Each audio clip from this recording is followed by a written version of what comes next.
এই শেওড়া গাছটা 2025 সালে জানুয়ারি মাসে বেঙ্গল রোজ সোসাইটির অ্যানুয়াল রোজ শোতে বনসাই ম্যাটেরিয়াল হিসাবে নিয়ে যাওয়া হয়। তো এই শোয়ে বেঙ্গল বনসাই সোসাইটি ইনভাইট ছিল।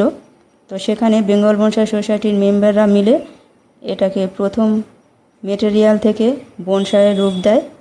তো বেশ কিছু সময় এর মধ্যে কেটে গেছে। সময়ের অভাবে ওয়্যারগুলো খোলা হয়নি, যার জন্য ওয়্যারগুলো ডালের সঙ্গে চেপে বসে গেছে। তো যাই হোক, এখন সেই ওয়্যারিংগুলো খোলা হচ্ছে। তো দেখুন, এই অ্যালুমিনিয়াম ফয়েল দিয়ে কাটা অংশতে লাগিয়ে দিয়েছিল, সেটাকে সরিয়ে দেওয়া হলো।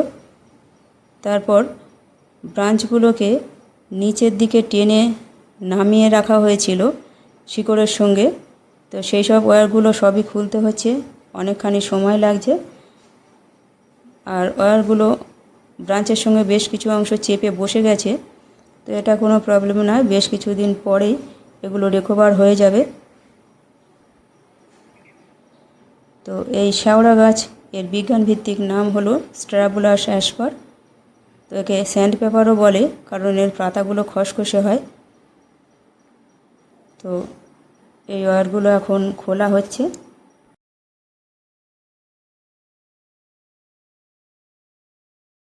ওয়্যারগুলো খুলে নেওয়া হলো।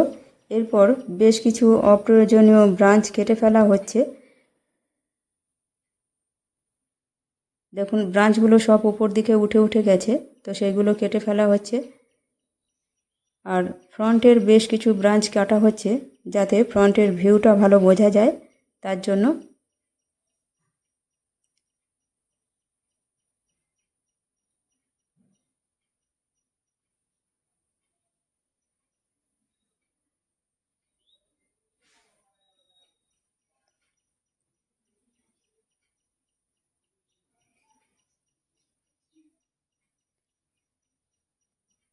দেখুন, ফ্রন্টের বেশ কিছু ব্রাঞ্চ কাটা হচ্ছে, যাতে ফ্রন্টটা খুব ভালোভাবে দেখা যায়।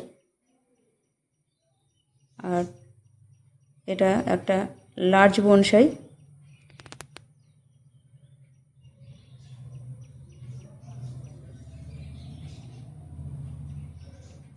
দেখুন, সুন্দর একটা লার্জ বনসাই তৈরি হলো। পরবর্তীকালে এর ভিউটা আরও সুন্দর হবে আশা করছি।